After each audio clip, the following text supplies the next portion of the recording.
Olá a todos! Estamos começando mais um estudo do livro Eustáquio, 15 séculos de uma trajetória, hoje com o capítulo 4, e quem vai expor esse capítulo é a nossa querida Vanise Andreazzi. Vani, seja bem-vinda e a palavra é toda sua.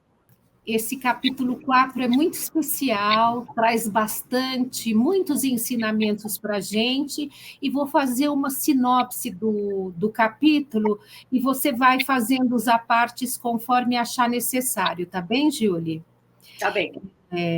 Nesse capítulo, eles mostram a infância de Eustáquio. Ele teve uma infância muitíssimo feliz, os seus pais, Claudine e Philippe Rouanet, eram nobres ricos, mas, além disso, eles tiveram condições de proporcionar uma vida não só confortável para o Eustáquio, como também deram a ele amor, carinho, atenção, e exemplificaram com atitudes de responsabilidade, de respeito, de amor ao próximo. Era um casal bastante querido, até mesmo pelos empregados da casa, pessoas dignas eram os pais de Eustáquio, né? E desde cedo, Eustáquio se revelou um menino mimado. Os pais acabavam desculpando Eustáquio e os empregados também perdoavam enfim, as situações, as malcriações de Eustáquio. Ele crescia sem absorver os valores positivos oferecidos pelos pais, né? Os pais queriam para o Eustáquio, almejavam para o Eustáquio uma excelente formação que o preparasse para assumir os negócios do pai, ou mesmo assumisse posições importantes na corte. E a gente vê desde a infância de Eustáquio algumas predisposições que ele trazia de vidas anteriores, né?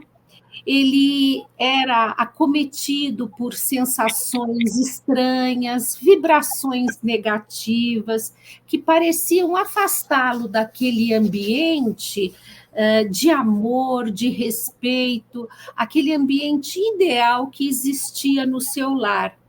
Em tenridade, veja só, ele manifestava satisfação em prejudicar os interesses alheios, prejudicar as pessoas. Ele demonstrava ser um menino sem escrúpulos desde pequeno. Nesse quesito, Julie, desse crescimento de Eustáquio, eu acho bastante interessante ele tendo uma vida privilegiada, né? Eu acho interessante a gente prestar atenção na questão, no quesito da misericórdia divina, nesse contexto no qual ele foi inserido. A providência organizou as condições necessárias para que ele recebesse as ferramentas para o seu progresso espiritual. O ambiente, ele teve a bênção de ter um ambiente familiar onde os valores como o amor, a bondade, o exemplo de uma vida moralmente elevada, exemplo dos pais de retidão de caráter, foram base para a sua educação. E a gente percebe a misericórdia divina muito presente nesse momento. Deus é misericordioso com todos, não importa se você errou, se não errou, Deus dá a oportunidade a todos. E veja, para que ele pudesse aproveitar ao máximo a encarnação, a gente percebe que houve um planejamento reencarnatório para o Eustáquio, né? Um planejamento que tem por objetivo aproveitar ao máximo, maximizar as oportunidades de aprendizado do espírito, né? A escolha dos pais, o contexto familiar favorável ao desenvolvimento dele. Isso tudo faz parte de uma programação feita pelos mentores espirituais, baseadas nas necessidades que eles percebiam serem importantes para o Eustáquio, né? Levando em consideração as suas vidas anteriores, os seus desafios, os seus erros e desenganos. Então, ele tinha nessa encarnação os elementos importantes para o seu progresso. Fica claro para a gente que existe um planejamento e que não é aleatório, né? Que existe espíritos com essa incumbência, com essa responsabilidade de fazer ajustes até em cromossomos para definir as suas condições genéticas, para que você possa aproveitar a encarnação. Como que se dá esse planejamento reencarnatório para você aprofundar talvez um pouquinho mais para o nosso público? Entendi. Se esse planejamento reencarnatório ele pode contar com a participação do espírito, desde que o espírito tenha condições, muitas vezes não tem. Como é que seria isso? Exatamente, Juliana. Esses espíritos responsáveis pelo nosso planejamento reencarnatório, eles se reúnem conosco, né, para definir o que seria bom ou não nas nossas vivências, nas nossas experiências, para o nosso aprimoramento. É por isso que a gente tem as provas. A gente define as provas, a gente escolhe. Mas em situações nas quais nós não temos condições de fazer as melhores escolhas, essas situações, essas experiências são impostas. Então, nós temos essas duas variantes. A gente tem acesso a memórias espirituais da nossa trajetória, da trajetória do espírito imortal, e os espíritos mentores vão sinalizando as situações que são importantes para a gente. E existem os casos que eu imagino que mais para frente Eustáquio vai passar por isso, em que algumas experiências são impostas. Nós não temos o poder de escolha, né? Mas, geralmente, nós participamos ativamente desse planejamento. E ainda nessa primeira parte do capítulo, uma coisa que eu observei foi que, mesmo nesse ambiente positivo que o Eustáquio cresceu, com muito amor e carinho, com pais proporcionando uma vida confortável a ele, uma vida que propiciou ele estudo e tudo mais, mesmo assim ele não resistiu aos ataques constantes dos espíritos, né, de patamares energéticos mais baixos e vulgares. Fala um pouco sobre isso para nós, Vânia, por favor. De fato, Juliana, vários fatores contribuíram para que ele não absorvesse, para que ele não aproveitasse esses exemplos do pai, porque em ele aproveitando, os pais também o apoiariam, né, no caminho correto, numa conduta reta. O que acontecia com Eustáquio? Ele se sintonizava com o mal. Eustáquio ele se comprazia no mal, ele gostava, a gente viu no decorrer do capítulo que ele curtia prejudicar as pessoas, né? Não é uma pessoa que fala, puxa, eu acho que cometi um engano. Ele fazia isso de propósito, né? Então, por que também ele não conseguia resistir? Primeiro, a sintonia com o mal. Segundo, essa vulnerabilidade moral dele, a sua falta de vigilância espiritual. Ele estava num momento de vida que não tinha acordado para isso ainda, para a importância desses valores, dessas atitudes, e a sua estrutura emocional ficava fragilizada, né? Diante dessas situações, a sua estrutura moral também, né? Ele não estava, digamos que, bem preparado pelo próprio livre-arbítrio para enfrentar essas situações que aconteciam, essas investidas, e ele estava suscetível. Existe né, Gil? Ele se conectava com esses espíritos sem perceber. Exato. Ele entrava na faixa vibratória desses espíritos. Isso mesmo. Ele acabava não se interessando por coisas positivas, ele tinha essa dificuldade. E tudo isso a gente considera as encarnações anteriores dele, que eram desafios que ele tinha que enfrentar, mas não existia uma predisposição, uma vontade em ele fazer mudar esse cenário, né? Mas, de toda forma, a gente vê, para concluir esse slide, a misericórdia divina presente em todas essas situações, como oportunidades, como as bênçãos, né, que a gente tem a cada dia diante do nosso ir e vir da vida, né? Nós temos oportunidades que precisamos aproveitar e valorizá-las, né?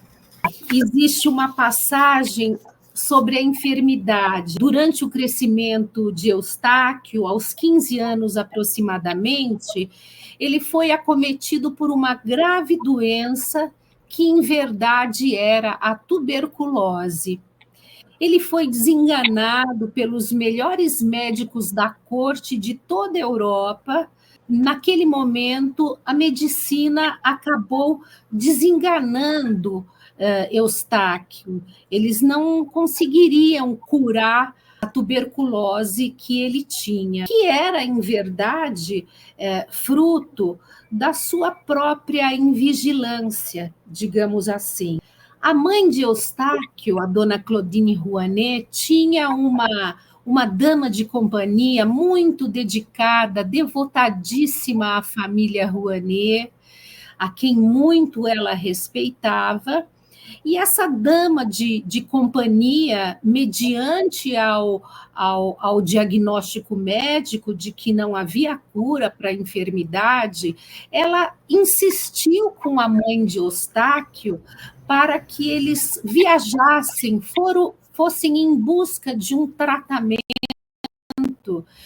numa aldeia.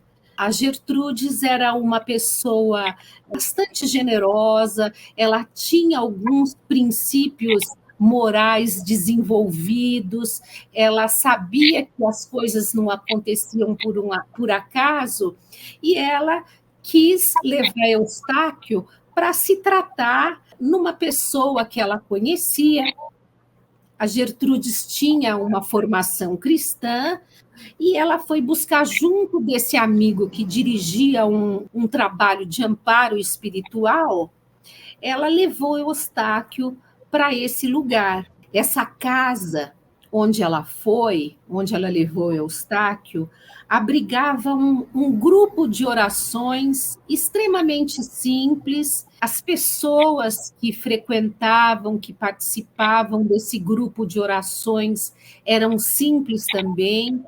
E Eustáquio, com aquelas características de altivez, de bastante orgulho, nesse momento ele já manifestava um certo desprezo pelas condições dessas pessoas, né, que eram simples e humildes, mas de uma integridade, de um coração generoso, de uma perseverança na fé muito grandes. Eram pessoas de fato especiais.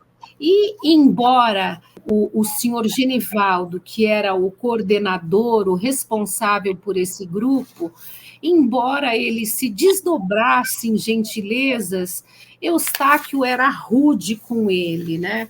Essa oportunidade, a gente pode entender também que era uma oportunidade de aprendizado, de transformação, porque veja onde Eustáquio foi parar com essa doença, foi descobrir, foi apresentado a um universo que até então ele não conhecia, ele desconhecia, né? Foi levado a esse lugar onde ele recebeu um tratamento espiritual, em verdade, um tratamento de desobsessão, né? Que é uma ação conjunta entre os mentores espirituais e os trabalhadores encarnados, que eram os trabalhadores, os participantes desse grupo de orações, cujo objetivo era auxiliar o obsidiado a romper esses laços energéticos e vibratórios com os espíritos que influenciavam negativamente o Eustáquio, né? Então, Ivane, oi. Ivane, nessa parte do capítulo, acho muito interessante que menciona-se que o Genevaldo ele atendeu entidade por entidade. Sim. Todas as entidades que estavam com Eustáquio, obsidiando ele. Como se dá esse tratamento nos centros espíritas de desobsessão? Eu sei que varia muito de centro para centro, Sim. mas mais como é que seria para quem não tem o conhecimento desse tratamento ficar um pouco a par disso? A maioria das casas possuem um tratamento de desobsessão para ajudar no tratamento dos encarnados que buscam o centro espírita para essa finalidade ou apresentam, fazem uma queixa e os mentores diagnosticam como um problema obsessivo, né? Eles passam por uma entrevista e passam por um tratamento que, em alguns casos, em algumas casas, é realizado semanalmente, onde eles fazem um tratamento com o encarnado através de orações, de passes, e vale notar que esse, Júlia, não é um tratamento puramente pontual. Em verdade, é um tratamento que se estende, que é feito no centro espírita e se estende na vida pessoal da pessoa que precisa modificar a sua sintonia, que precisa entrar em contato com comportamentos adequados, para que ela saia desse círculo vicioso de desacertos. Né? É assim, mais ou menos, que funciona. Ou seja, tem a participação ativa do encarnado nesse sentido, né? Ele tem que contribuir para que o tratamento tenha eficácia, fazendo orações, estando em sintonia com os benfeitores. Não adianta a pessoa querer que o centro espírita, os espíritos, no caso, né, façam tudo. Tem que existir uma participação. E é muito importante que isso exista, né, Vânia? Certamente, é um processo contínuo. Ele tem uma parte que é feita o recolhimento da prece do centro espírita com os participantes, é um grupo especial, um grupo experiente que trata dessas questões, mas aquele que está se tratando, que somos nós, a gente precisa dar continuidade nisso, na nossa casa, na nossa conduta, através da nossa renovação, para que cesse essa sintonia, né, com as entidades do mal. né? exato. Então, a gente buscar sintonia com espíritos amigos, com espíritos benfeitores.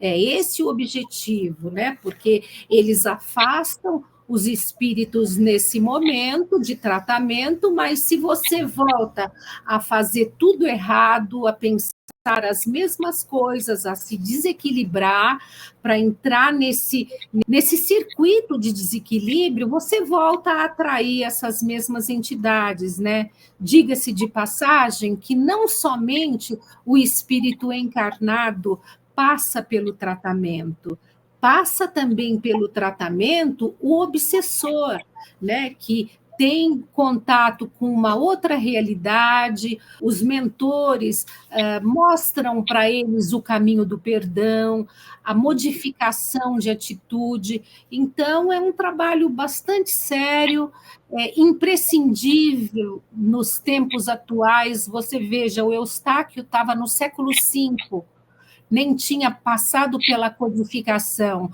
mas o seu Genivaldo tinha esse conhecimento intuitivo, era um espírito especial, seu Genivaldo, e a própria Gertrudes, né, que tinha essa ligação, essa simpatia por esse lugar, que certamente trazia bem-estar e benefício para ela, benefício espiritual, né? E essa menção, né, que o livro faz de que o seu Genevaldo atendeu entidade por entidade, logo depois o Eustáquio adormeceu num sono profundo e exatamente, ou seja, ele descansou depois de todo aquele tormento sofrido, né?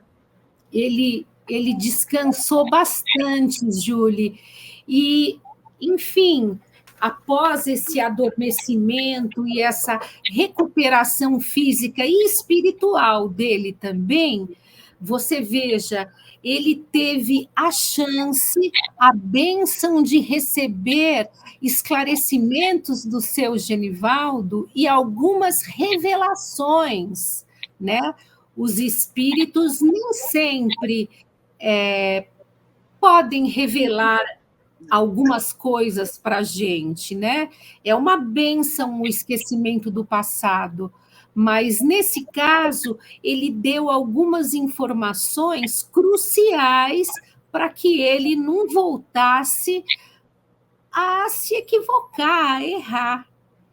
O seu Genivaldo faz algumas revelações para ele. O seu Genivaldo, diga-se de passagem, sabia da chegada de Eustáquio e se preparou espiritualmente para recebê-lo. Como eu disse, o esquecimento de vidas passadas é uma condição natural e necessária durante a encarnação, porque as revelações podem trazer perturbações para a pessoa, né? Uma pessoa que, por exemplo, muito fez o mal, se toma conhecimento disso, pode se desequilibrar profundamente, né?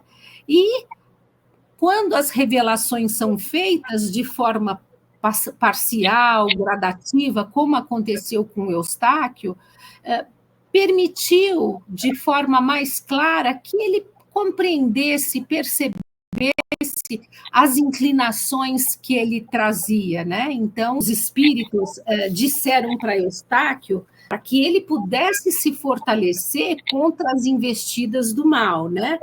Desde dos capítulos anteriores, a gente sabe que orgulho, vaidade, a petulância de Eustáquio eram o calcanhar de Aquiles, eram as dificuldades maiores dele, né? Eram obstáculos para o progresso espiritual. Conforme você disse, ele não conseguia se inspirar nos bons exemplos dos pais, né?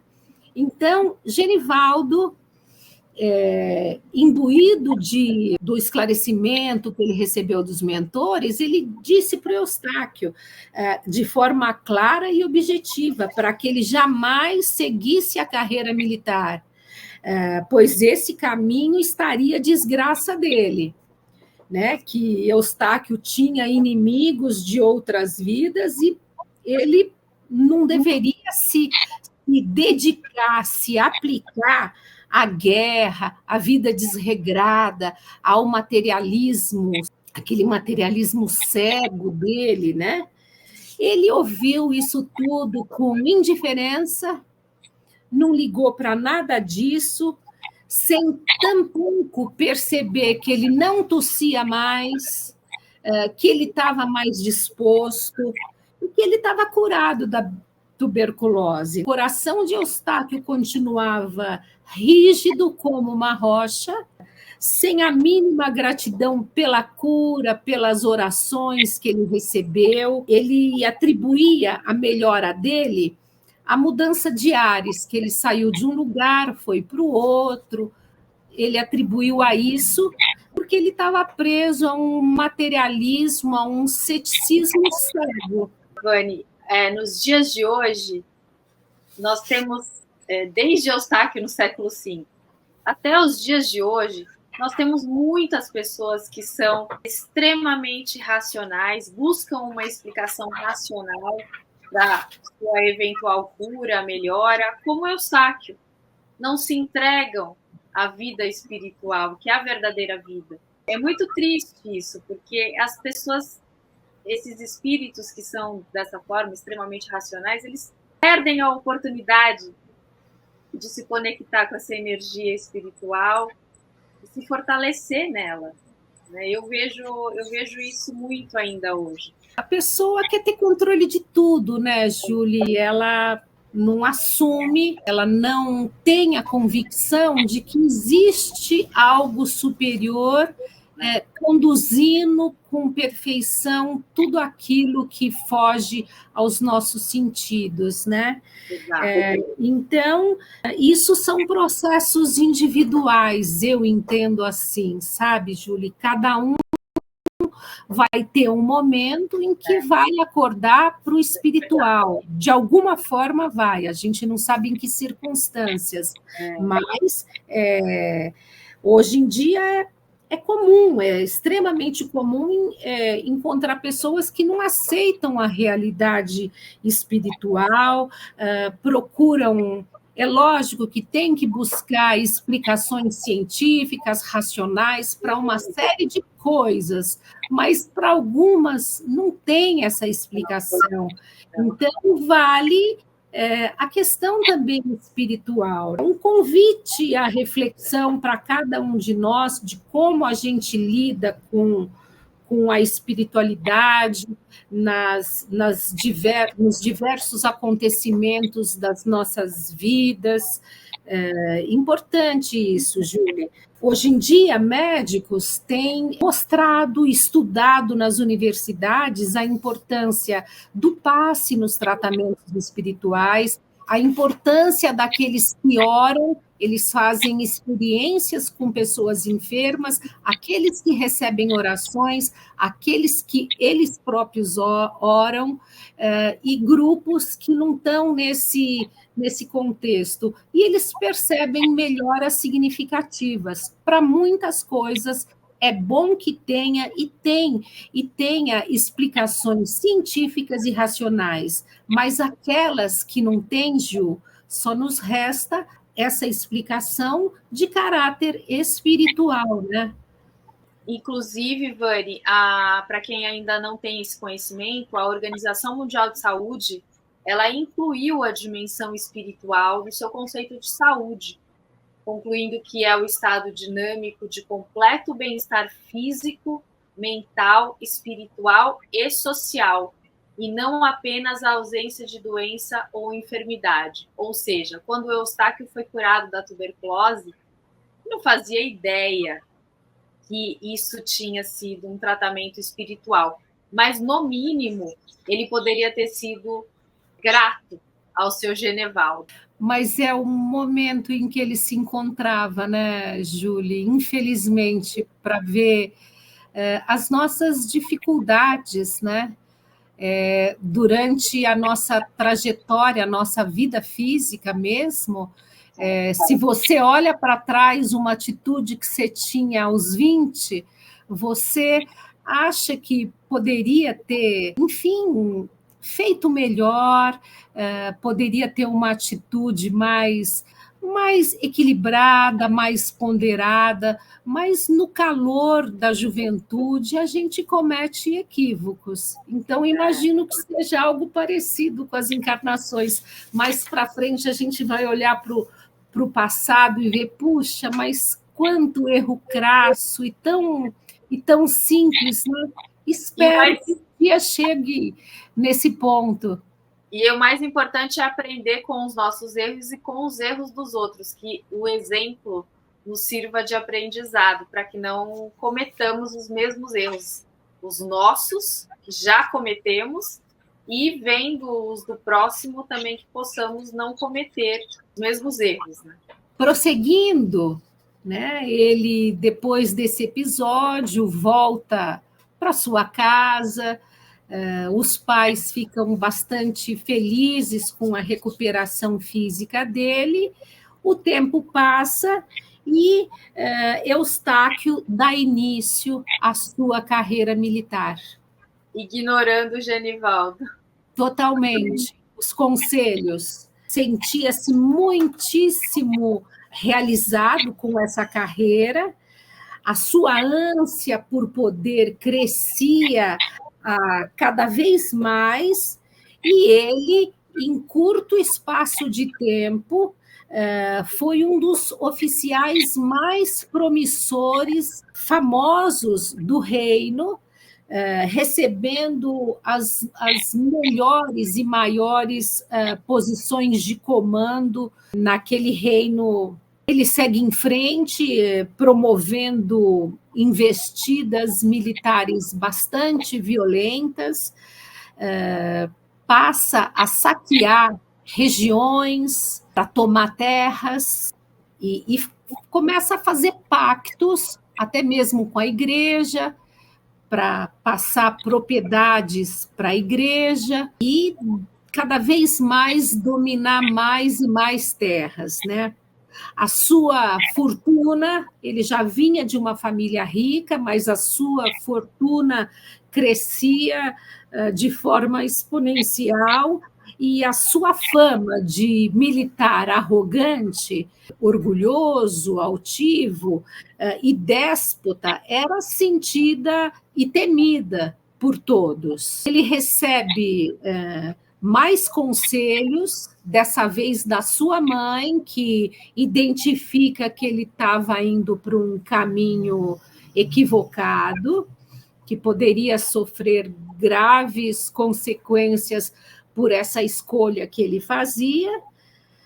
E a mãe, quando estava no leito de morte, mas com bastante lucidez, ela faz advertências sérias ao comportamento de Eustáquio, lembrando dos ensinamentos que ele recebeu desde criança, que isso sim faria diferença na vida de Eustáquio.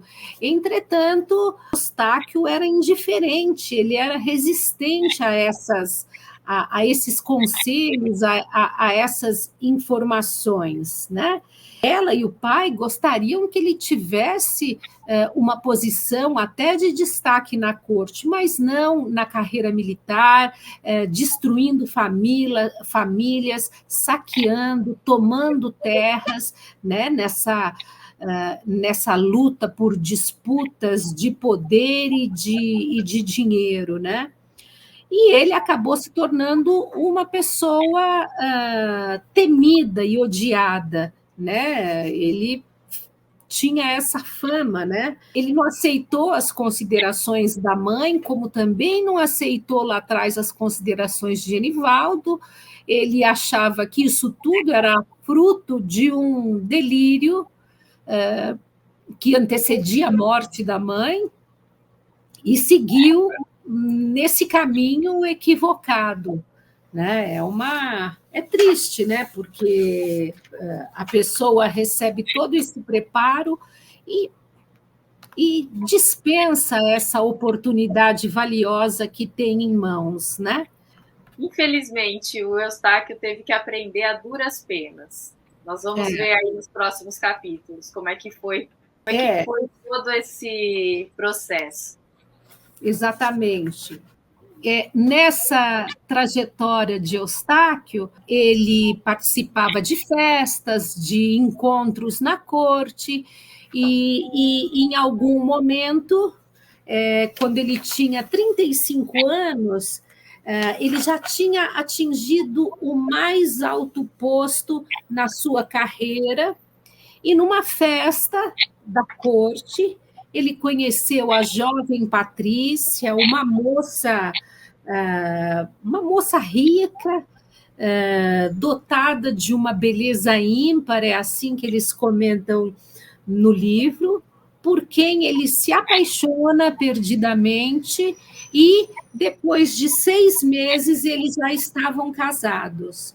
Foi um envolvimento rápido. Eustáquio, depois de casado, comentou com ela que ele não desejava ter filhos, isso a decepcionou bastante, e ela teve um curto período de felicidade nesse casamento, porque logo no final do primeiro ano de casamento, ela já teve conhecimento de que ele se envolvia com outras damas da corte, e isso trouxe bastante infelicidade para Patrícia, né?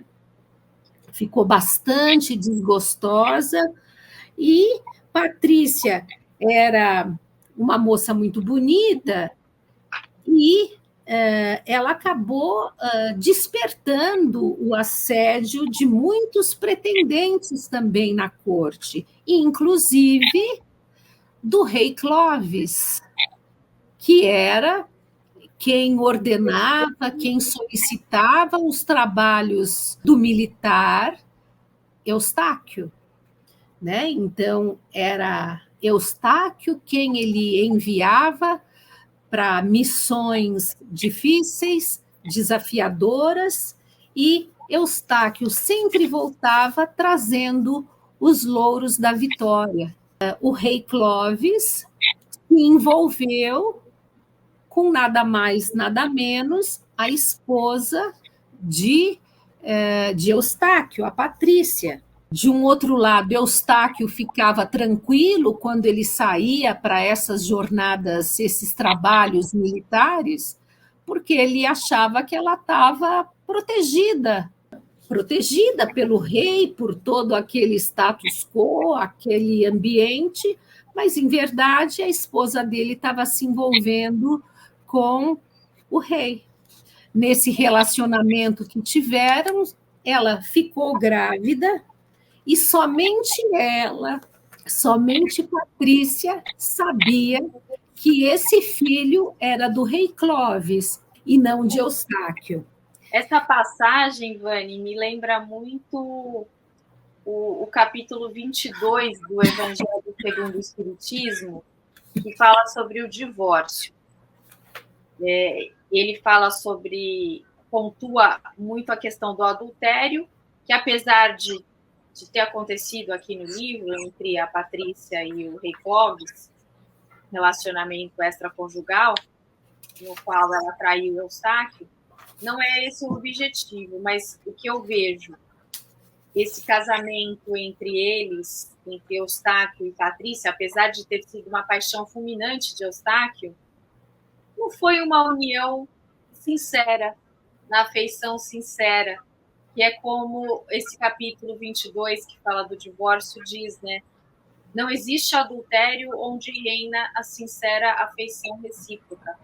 E não sendo a afeição mútua a única determinante do casamento, a separação pode tornar-se necessária. Ou seja, essa união de Eustáquio e Patrícia foi uma união derivada não da simpatia, mas da vaidade, da ambição, porque você mesma comentou, a Patrícia era uma mulher lindíssima, uma beleza estonteante, e era interessante para o Eustáquio ficar ao lado dela. E o que me chamou bastante atenção foi que ela engravida, né? Acho que você vai continuar a história.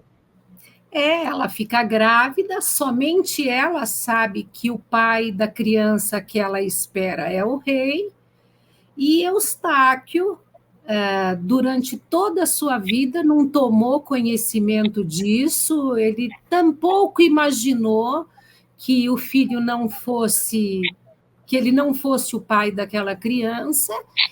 Porque tem uma menção no livro que eu acho importante a gente colocar para o pessoal aqui, que já fazia muito tempo que a Patrícia e o Eustáquio, não tinham relações íntimas.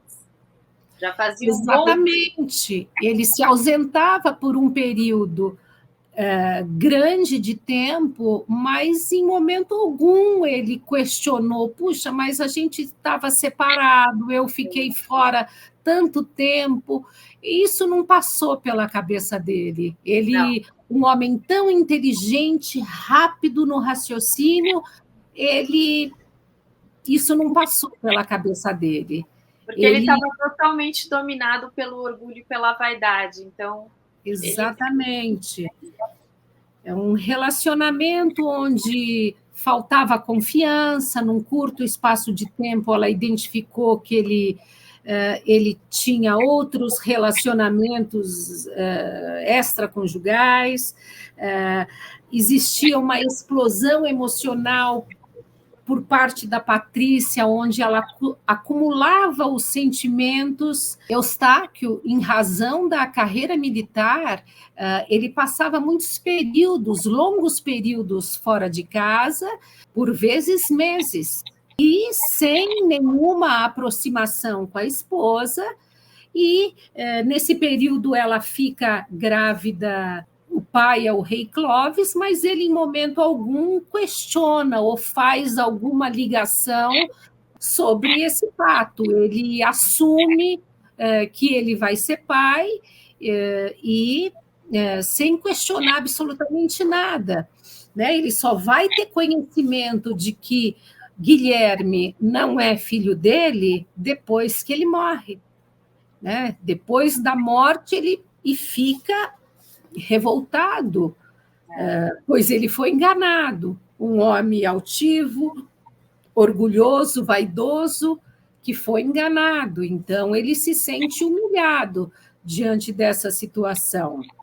Mas ele estava tão cego com o orgulho e com a vaidade, e ele eu acho que ele nem atinou para o fato dele não ter relações íntimas mais com a Patrícia há muito tempo, e mesmo assim ela estar grávida. Ele simplesmente ignorou e seguiu em frente, porque eu creio que não foi nem por aparência, mas foi porque o orgulho e a vaidade eram tão grandes que ele ficou cego, completamente cego.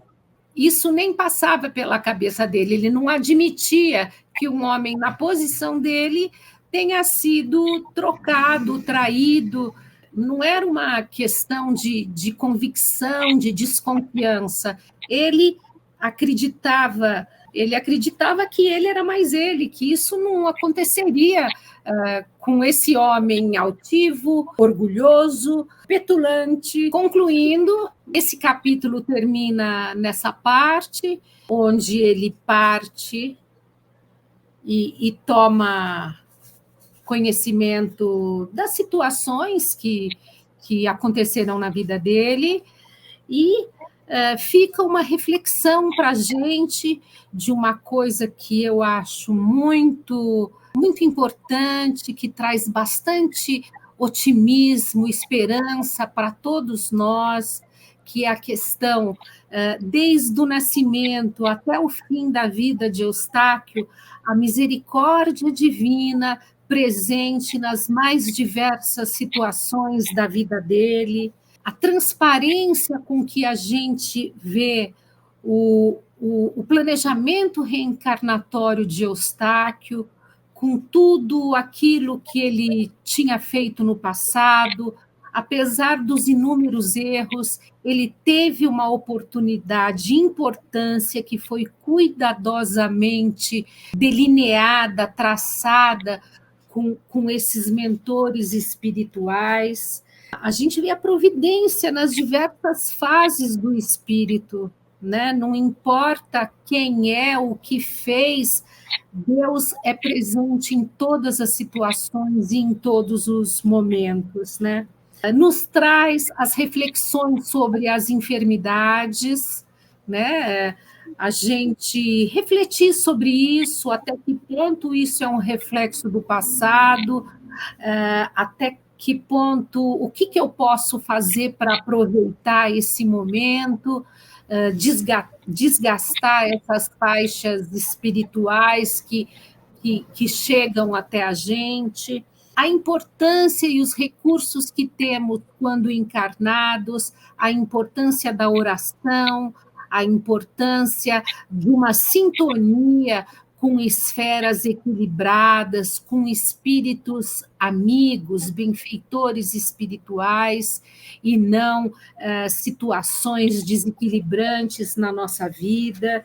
Algumas revelações, muitos não tiveram revelações do Genivaldo, mas através das nossas características, das nossas preferências, nós temos um conhecimento do que nós somos, nós temos um conhecimento das nossas dificuldades, do nosso calcanhar de Aquiles, daquilo que nos desestabiliza, e que a gente possa se fortalecer com essas revelações através que são, na verdade, o nosso autoconhecimento, né? Então, chega um momento em que a gente não precisa dessas revelações, é a gente fazer o dia a dia de forma correta, né? Mesmo não tendo um Genivaldo na nossa vida, nós temos as leis de Deus que estão escritas nas nossas consciências.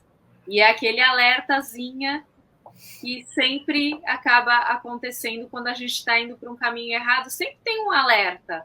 Somos nós que ignoramos esse alerta, mas esse alerta está sempre lá. E os nossos mentores, é claro, estão sempre nos aconselhando, nos inspirando para as melhores decisões. Então, temos que estar atentos a isso, né, Vânia? Exatamente, Julie. Ter uma casa espírita que nos acolhe para tratamento, para a gente sair daquela loucura do dia a dia e estudar um tema edificante, alguma coisa que nos conecte com uma sintonia diferenciada, equilibrada. Então, nós temos os recursos e as condições para seguirmos adiante, acertando mais e errando menos, né? É isso. Vani, muito obrigada pela sua participação. Nós temos mais Vani em capítulos posteriores. Obrigada.